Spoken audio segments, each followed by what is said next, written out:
Hello students, welcome to Samson K channel brought to you by DP Kokate. The motto is I come to win. Now in this video 1.3 Basketful of Moonlight, that is the poem of unit number 1 of 10th class. Here in this video I am giving full version of the poem including the meaning of each stanza in Marathi. Also there are some questions based on the poem, that is the English workshop, and at the last of the video the most important part, that is the appreciation of the poem, is given. Now let's start. Basketful of moonlight. O moon, give me moonlight, basketful or two basketful, with seeds of moonlight from the city of my village. On the sides of path I want to sow many small moons of light. The whole village goes to the city daily to work. विद्यार्थी मित्रांनो, या स्टांजाचा मराठीमध्ये अर्थ बघू. तत्पूर्वी या स्टांजामधील महत्त्वाचे शब्द आहेत. मूनलाईट म्हणजे चंद्रप्रकाश, पाथ म्हणजे रस्ता, ज्याला आपण पर्यायी शब्द रूट देखील म्हणतो. तिसरा आहे सो मीन्स पेरणे. आता मराठीमध्ये या स्टांजाचा अर्थ, कवितेमधला मुलगा आकाशातल्या चंद्राला उद्देशून म्हणतो की हे चंद्रा, तू मला तुझा प्रकाश दे. 1-2 टोपल्या भरून चंद्रप्रकाश दे. त्यात थोड्या चंद्रप्रकाशाच्या बियाही टाक. शहरातून माझ्या गावाकडे येणाऱ्या रस्त्याच्या दोन्ही बाजूंना प्रकाशाचे खूप सारे छोटे छोटे चंद्र मला पेरायचे आहेत. रोज सगळा गाव कामासाठी शहराकडे जातो. ही जी कविता आहे, या कवितेमध्ये हा मुलगा जो आधुनिक शहरापासून, आधुनिक शहराच्या सुखसोयीपासून दूर खेड्यामध्ये आहे, तो रात्रीच्या वेळेस चंद्राला आपलं घराणं ऐकवतो. घराणंच नव्हे तर विनंती देखील करतो आहे या कवितेमध्ये.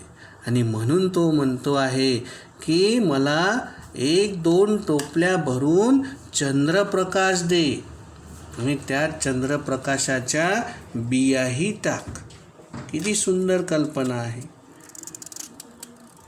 It becomes dark on it's way back, as my village is quite far. The route is tough and full of snakes and scorpions. Neither bus nor cart plies. When my father returns home, I am asleep, and he goes back early in the morning while I am sleeping. मात्र परतताना वाटेवरती काळोख असतो. माझा गाव खूप दूर, रस्ता खास कळग्यांनी आणि विंचू सापांनी भरलेला आहे. बघा, तो लहान मुलगा चंद्राला आपलं वास्तविकता सांगतो आहे की माझं गाव खूप दूर आहे, रस्ता खास कळग्यांनी आणि विंचू सापांनी भरलेला आहे. त्या रस्त्यावरून ना बस धावत, ना कुठलीही गाडी येत. जेव्हा बाबा उशिरा घरी परततात तेव्हा मी झोपलेला असतो. बघा, त्या लहान मुलाची एक आर्त भावना की जेव्हा बाबा उशिरा घरी परततात तेव्हा मी झोपलेला असतो.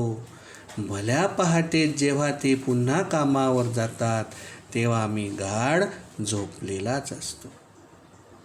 अगदी लहान मुलाच्या मनातील ही भावना या कवितेमध्ये ओतप्रोत आहे. या कवितेमध्ये खरंच लहान मुलाच्या मनाचं प्रतिबिंबच आपल्याला पाहायला मिळतं.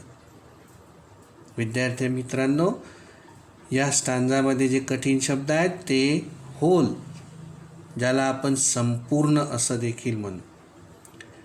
दुसरा स्कॉर्पियन, तुम्ही कदाचित बघितलं असेल, विंचू. आणि तिसरा आहे पाईल्स. पाईल्स म्हणजे ये जा करणे. O moon, give me a basket full of moonlight on loan. I want to light the dark road so that my father returns early. I too want to hear fairy tales and stories from him. O moon, give me a basket full of moonlight.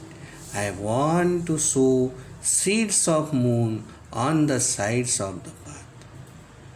मुलगा पुढे म्हणतो, हे चंद्रा, तुझ्या टोपलीभर चंद्रप्रकाश मला उधार दे.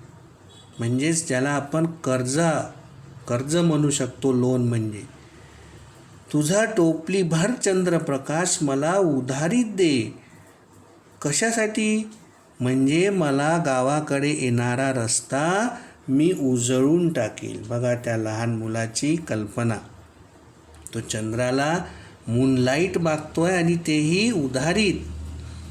कशासाठी? तर गावाकडे येणारा रस्ता त्याला उजळायचा आहे. कारण काय? माझे बाबा घरी लवकर परत येऊ शकतील. कारण मलाही त्यांच्याकडून परीकथा आणि खूप साऱ्या गोष्टी ऐकायच्या आहेत. चंद्रा, तुझा टोपलीभर चंद्रप्रकाश मला दे.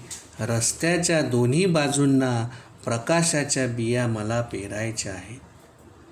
खरंच या कवितेमध्ये अतिशय सुंदर असं वर्णन अंतर्मनाचं, लहान मुलाच्या अंतर्मनाचं कवीने केलेलं आहे.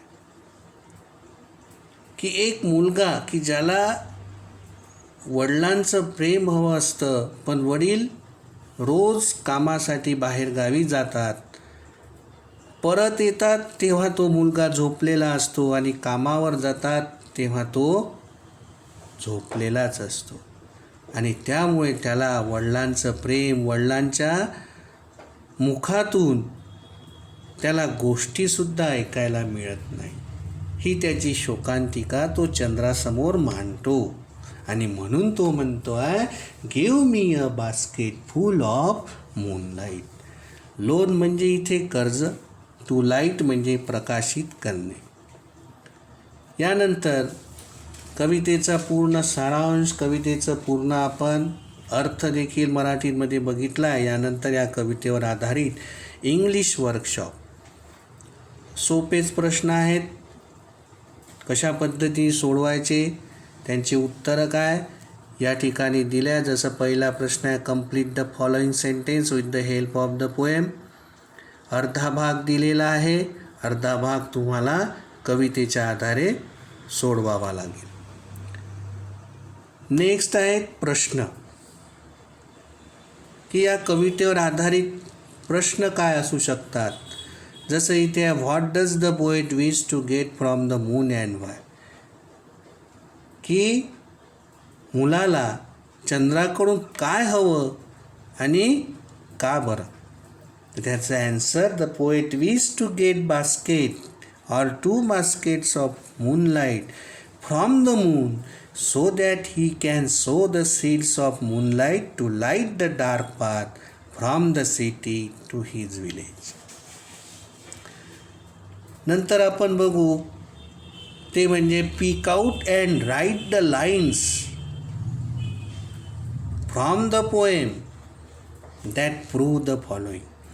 म्हणजे या ठिकाणी तुम्हाला एक अर्थ दिलेला आहे, त्या अर्थाची पंक्ती किंवा ओळ तुम्हाला कवितेतून शोधायची आहे. जसं उदाहरण आहे, eager to hear fairy tales from his father. मग कवितेतली ओळ कोणती? I too want to hear fairy tales and stories from him. तर अशा प्रकारे बाकीचे सुद्धा सोडवायचं आहेत. नेक्स्ट आहे प्रश्न, तो म्हणजे pick out the examples of alliteration and repetition. या कवितेमध्ये फिगर ऑफ स्पीच आहेच, आणि फिगर ऑफ स्पीचमध्ये विशेषतः ॲलिट्रेशन आणि रिपिटेशनचं या कवितेमध्ये तुम्हाला अनेक उदाहरणं पाहायला मिळतात. जसं ॲलिट्रेशनचं तुम्हाला उदाहरणं जर पाहायची असेल तर पहिलं आहे, O moon give me moonlight, basketful or two basketful. दुसरा आहे, O moon give me a basketful of moonlight on loan. आणि तिसरं ॲलिट्रेशनचं उदाहरण आहे, I want to sow seeds of moon on the sides of the path. यानंतर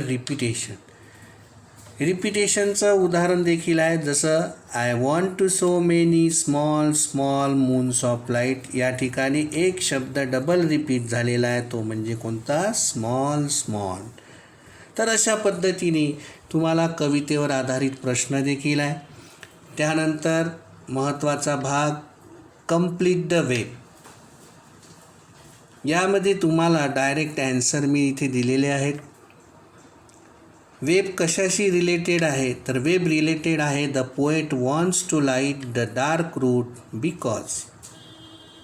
नाव the answer is already given in the diagram. Next is the most important part of the poem, that is appreciation of the poem.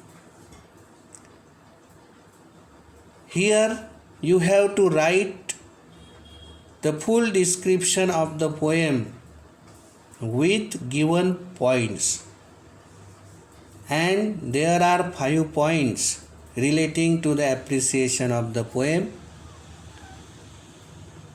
The first point is title. The title of the poem is Basketful of Moonlight. Poet. The poet of the poem is Sunil Sharma. The third point is rhyme scheme. Now, this poem, particularly this poem, that is the Basketful of Moonlight, is no rhyme scheme because this is free verse poem. There is no rhyme scheme. Next point is figure of speech. Already we have seen that this poem is full of repetition and alliteration, so the figure of speech is repetition and alliteration. The last point is theme or central idea. This is the important point. The central idea of the poem is the loneliness of child in a remote village untouched by modern amenities. So the friends, here 1.3 poem, The Basketful of Moonlight, is completed.